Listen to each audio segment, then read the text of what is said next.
ನಿಮ್ಮ ಹಳೆಯ ಒಡವೆನ ಅಧಿಕ ಬೆಲೆಗೆ ಮಾರಬೇಕೆ? ಅಟಿಕಾಗೆ ಕಾಲ್ ಮಾಡಿ 8880 ಅಟಿಕಾ ಗೋಲ್ಡ್ ಕಂಪನಿ.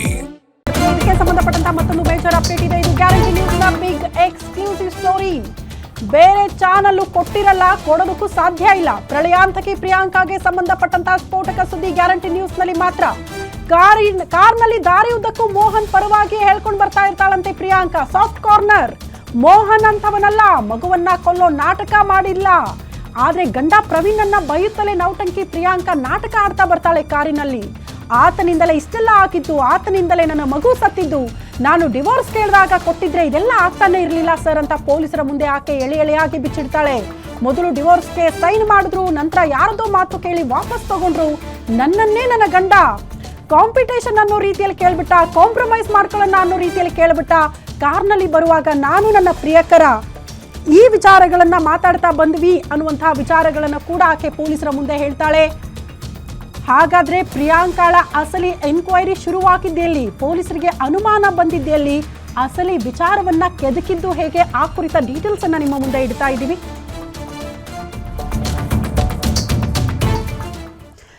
ಓಕೆ, ಈ ಬಗ್ಗೆ ಮತ್ತಷ್ಟು ಡೀಟೇಲ್ಸ್ ಅನ್ನ ಪಡ್ಕೊಳ್ಳೋಣ. Crime bureau head Manjunath again ನೇರ ಸಂಪರ್ಕದಲ್ಲಿ ಜಾಯಿನ್ ಆಗ್ತಿದ್ದಾರೆ. ಮಂಜುನಾಥ್, ಅಸಲಿ ವಿಚಾರ ಬೆಳಕಿಗೆ ಬಂದಿದ್ದ ರೀತಿಯನ್ನ ಎಕ್ಸ್ಪ್ಲೇನ್ ಮಾಡೋದಾದ್ರೆ ಜನರ ಮುಂದೆ. ಶ್ರುತಿ, ಇಲ್ಲಿ ಜೂನ್ 5ನೇ ತಾರೀಕು ಅಂದರೆ ಜೂನ್ 4ನೇ ತಾರೀಕು FIR ಆಗುತ್ತೆ. FIR ಆಗಿಗಿಂತ ಮುಂಚಿತವಾಗಿ ಆಂಟಿಸಿಪೇಟರಿ ಬೇಲನ್ನು ಪಡೆದುಕೊಳ್ಳೋದಕ್ಕೆ ಆರೋಪಿಗಳಿಬ್ಬರು ಕೋರ್ಟ್ಗೆ ಹೋಗಿರ್ತಾರೆ. ಆದರೆ ಆಂಟಿಸಿಪೇಟರಿ ಬೇಲ್ಗೆ ಕಾಡುಗೋಡಿ ಪೊಲೀಸರು ಒಂದು ಅಬ್ಜೆಕ್ಷನ್ ಅನ್ನು ಹಾಕ್ತಾರೆ. ನಮ್ಮ ಮೇಲೆ ಕೇಸ್ ಆಗಿದೆ ಅನ್ನೋ ಸುದ್ದಿ ತಿಳಿದು ಆ ಕೋರ್ಟ್ಗೆ ಬಂದಿದ್ದಂಥವ್ರು ಎಸ್ಕೇಪ್ ಆಗುವಂಥ ಪ್ರಯತ್ನವನ್ನು ಮಾಡ್ತಾರೆ. ಆದರೆ ಪೊಲೀಸರು ಅಷ್ಟರಲ್ಲಾಗಲೇ ಮೋಹನನ್ನು ಪಿಕ್ ಮಾಡ್ತಾರೆ. ಮೋಹನನ್ನು ಪಿಕ್ ಮಾಡಿ ವಿಚಾರಣೆ ಮಾಡಿದಾಗ ಆತ ಯಾವುದೇ ಒಂದು ಕಾರಣ ಕೊಡದೆ ವೆನ್ನೆಲನ್ನು ಕೊಲೆ ಮಾಡಿದಂಥ ವಿಚಾರವನ್ನು ಎಳೆಯಾಗಿ ಬಿಚ್ಚಿಡ್ತಾನೆ. ಬಳಿಕ ಈ ಏನು ಆವತ್ತನ ಪತ್ನಿಯಾಗಿದ್ದಂಥ ಪ್ರಿಯಾಂಕಾ ಒಂದು ತಲೆ ಮಾಡಿಸ್ಕೊಳ್ತಾರೆ. ಮೈಸೂರು ಮಾರ್ಗವಾಗಿ ನಂತರ ಏನು ಶನಿವಾರ ಸಂತೆಯಲ್ಲಿ ಹೋಗಿರ್ತಕ್ಕಂಥದ್ದು, ಅಲ್ಲಿ ಮೋಹನ್ ಅವರ ಸ್ನೇಹಿತನ ಮನೆಯಲ್ಲಿ ಉಳಿದುಕೊಳ್ಳುವಂಥ ವ್ಯವಸ್ಥೆಯನ್ನು ಸಹ ಮಾಡ್ತಾರೆ. ಇಲ್ಲಿ ಒಂದು ಕಡೆ ಏನು 5 ದಿನಗಳ ಕಾರ್ಯಾಚರಣೆಯನ್ನು ನಡೆಸೋದಕ್ಕೆ, ಆಕೆಯನ್ನು ಪತ್ತೆ ಮಾಡೋದಕ್ಕೆ 3 ವಿಶೇಷ ತಂಡಗಳನ್ನು ರಚನೆ ಮಾಡಿರ್ತಾರೆ. ಆ ಸಂದರ್ಭದಲ್ಲಿ ಮೋಹನ್ಗೆ ಬಂದಿದ್ದಂಥ ಲಾಸ್ಟ್ ಕಾಲನ್ನು ಚೆಕ್ ಮಾಡಿದಾಗ ಚಿಂತನ್ ಅಂತಕ್ಕಂಥ ಒಬ್ಬ ಸ್ನೇಹಿತ ಅವನ ಸಂಪರ್ಕದಲ್ಲಿರ್ತಾರೆ. ಆತನ ಮನೆಯಲ್ಲಿ ಪ್ರಿಯಾಂಕನ ಉಳಿಸ್ಕೊಳ್ಳೋಕ್ಕೆ ಅವಕಾಶವನ್ನು ಮಾಡಿಕೊಟ್ಟಿರೋದ್ರ ಬಗ್ಗೆ ಮಾಹಿತಿ ಸಿಗುತ್ತೆ.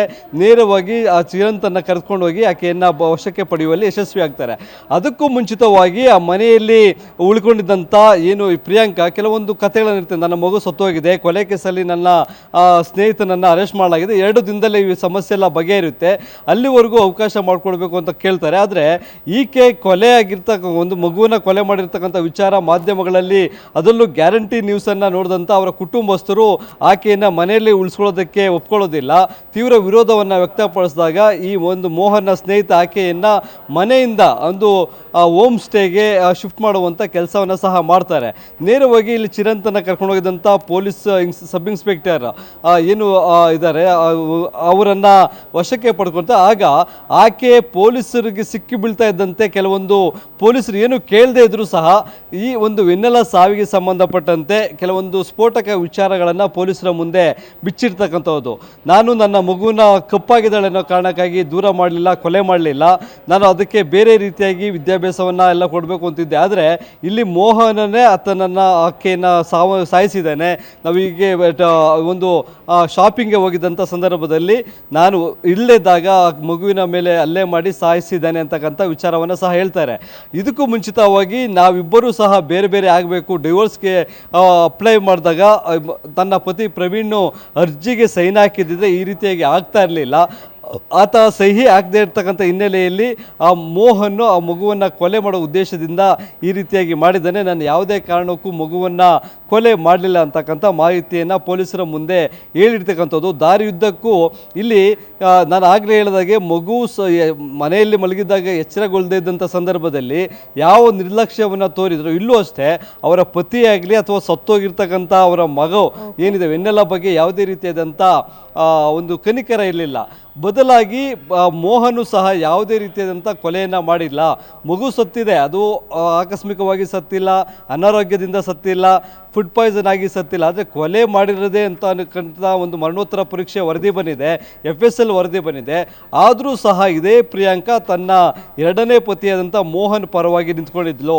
ಆ ಪೊಲೀಸರ ಮುಂದೆ ಏನು ಶನಿವಾರ ಸಂತೆಯಿಂದ ಬೆಂಗಳೂರಿನಲ್ಲಿರ್ತಕ್ಕಂಥ ಕಾಡುಗೋಡಿ ಪೊಲೀಸ್ ಠಾಣೆಗೆ ಕರ್ಕೊಂಡು ಬರ್ತಕ್ಕಂಥ ದಾರಿ ಉದ್ದಕ್ಕೂ ಮೋಹನ್ ಪರವಾಗಿ ಆತನದ್ದು ತಪ್ಪಿಲ್ಲ, ನಾನು ಏನನ್ನೂ ಮಾಡಿಲ್ಲ ಅಂತಕ್ಕಂಥ ಉತ್ತರವನ್ನೇ ಸಹ ಕೊಟ್ಕೊಂಬಂದಿದೆ. ಆದರೆ ಆಕೆ ಕೊಟ್ಟಂಥ ಉತ್ತರಕ್ಕೆ ತದ್ವಿರುದ್ಧವಾಗಿ ದಾಖಲೆಗಳು ತೋರಿಸ್ತಾ ಇದೆ. ಒಂದು ಪೋಸ್ಟ್ಮಾರ್ಟಮ್ ರಿಪೋರ್ಟ್ ತೋರಿಸ್ತಾ ಇದೆ, ಜೊತೆಗೆ FSL ರಿಪೋರ್ಟ್ ತೋರಿಸ್ತಾ ಇದೆ ಆ ಮಗು ಯಾವುದೇ ಫುಡ್ ಪಾಯ್ಸನ್ ಇಂದ ಸತ್ತಿಲ್ಲ, ಕೊಲೆ ಆಗಿರ್ತಕ್ಕಂಥದ್ದು ಅಂತ.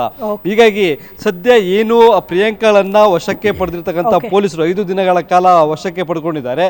ಈಗ ಅಸಲಿ ಡ್ರಿಲ್ ಪ್ರಿಯಾಂಕಾಗೆ ಪೊಲೀಸರು ಶುರು ಮಾಡ್ತಕ್ಕಂಥದ್ದು. ಒಂದು ಕಡೆ ಮೋಹನ್ ವೆನ್ನೆಲ ಸಾವು ಅಂತ ಕೊಲೆ ಮಾಡೋದು ಯಾವ ರೀತಿ ಮಾಡಿದ್ರು, ಎಲ್ಲಿ ಕರ್ಕೊಂಡೋಗಿದ್ದ, ಜೊತೆಗೆ ಸಾಕ್ಷಿ ನಾಶಪಡಿಸೋದಕ್ಕೆ ಏನೆಲ್ಲ ಒಂದು ಪ್ರಯತ್ನವನ್ನ ಮಾಡಿದ್ರು, CCTV ದೃಶ್ಯಾವಳಿಗಳಿರ್ಬೋದು, ಜೊತೆಗೆ ಕಾರನ್ನು ವಾಶ್ ಮಾಡಿದಿರ್ಬೋದು, ಪ್ರಿಯಾಂಕಾ ಧರಿಸಿದ ಬಟ್ಟೆ, ಮೋಹನ್ ಧರಿಸಿದಂಥ ಬಟ್ಟೆ, ಜೊತೆಗೆ ವೆನ್ನೆಲ ಧರಿಸಿದಂಥ ಬಟ್ಟೆ, ಇವೆಲ್ಲವನ್ನು ಸಹ ವಾಶ್ ಮಾಡಿ ಯಾವುದೇ ರೀತಿಯಾದಂಥ ಕ್ಲೂ ಸಿಗಬಾರ್ದು ಅನ್ನೋ ಕಾರಣಕ್ಕಾಗಿ ಸಾಕ್ಷಿ ನಾಶಪಡಿಸಿದ್ದಾರೆ. ಮತ್ತೊಂದು ಕಡೆ ಪ್ರಿಯಾಂಕಾ ನಾನು ಎಲ್ಲಿ ಸಿಕ್ಕಿ ಬೀಳ್ತೀನೋ ಅನ್ನೋ ಕಾರಣಕ್ಕಾಗಿ ಆಕೆಯ ಅಕೌಂಟಲ್ಲಿ 10 ಲಕ್ಷ ಹಣ ಇದ್ದರೂ ಸಹ ಹೋದ ಕಡೆ ಎಲ್ಲವೂ ಸಹ ನಗದು ರೂಪದಲ್ಲೇ ವ್ಯವಹಾರ ಮಾಡಿದ್ರು.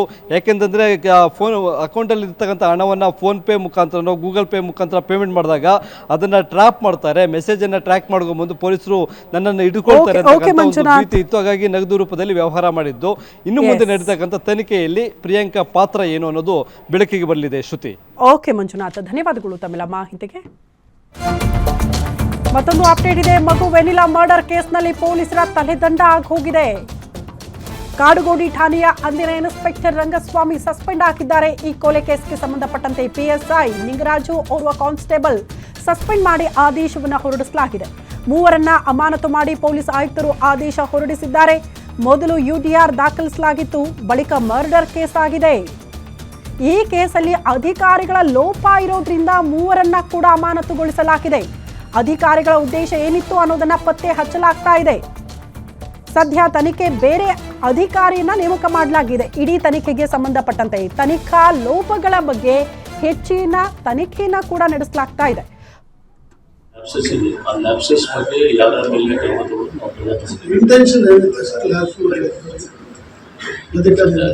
ರಿಪೋರ್ಟ್ ಅಲ್ಲಿ ಇಂಟೆನ್ಷನ್ ರಿಪೋರ್ಟ್ ಬಂದಿದೆ. ರಿಪೋರ್ಟ್ ಪ್ರಕಾರ ನಾವು ಕ್ರಮ ತಗೊಂಡಿದ್ದೀವಿ.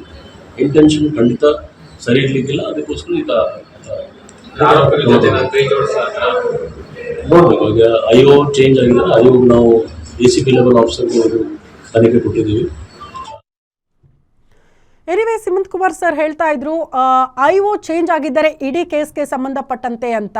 ಸೊ ಕಾದ್ ನೋಡಬೇಕು ತನಿಖೆ ಹೆಂಗೆ ಸಾಗುತ್ತೆ, ತನಿಖೆಯಲ್ಲಿ ಪ್ರಿಯಾಂಕಾಳ ಪಾತ್ರ ಏನು, ಮೋಹನ್ನ ಪಾತ್ರ ಏನು, ಹೆಂಗೆ ಈ ಕೊಲೆ ಆಯಿತು ಅನ್ನೋದ್ರ ಅಸಲಿ ವಿಚಾರಗಳನ್ನ ಪತ್ತೆ ಹಚ್ಚಬೇಕಾಗಿದೆ.